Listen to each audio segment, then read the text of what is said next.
Hi guys, my name is Priyansh and you're watching EncycloHub. In this video, we will discuss about the question number 1A. Before starting this, I want to share something. We are providing all type of answers in the PDF and the handwritten form. So if you need this, you can contact us on our WhatsApp, which is 900-936-8238, and also you can message us or call also. If you need online tuition, so we will provide also online tuitions regarding this.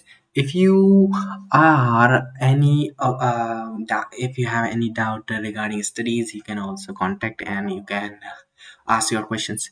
Question number 1A is observe the various modes of transport near your residence and write any two advantages and limitations.